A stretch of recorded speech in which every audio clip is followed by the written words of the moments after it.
عسلامة مرحبا بكم. اليوم جيتكم فيديو جديد كالعادة. اليوم باش نحضروا مع بعضنا، باش نحضروا مقروض تونسي، مقروض تونسي. هذه حلويات تونسية فهمتوا، نعملوها في العيد. أول حاجة هو نجمو نجيبوا التمر معجون، كيما نجمو نشرو التمر ونعجنوه في البيت بالهشوار ولا الهشوار الحاسيلو. خذيت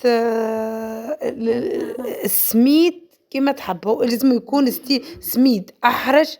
الحاسيلو سميد 5 يسي متوسط هو أحسن حاجة، له أحرش له أرطب. ما عندكش متوسط تحط شوية أحرش وشوية أرطب وتخلطوهم مع بعضهم، تحط شوية فارينة معاهم، وإلا تاخذ متوسط. خاطر هو كي يجي فيها الحروشية شوية حروشية، متوسط له أحرش برشا.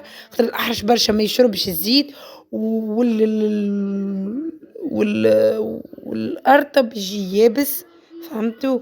واللي ناخذ المتوسط أحسن حاجة. متوسط له أرطب له أحرش، يشرب لك الزيت الكافي.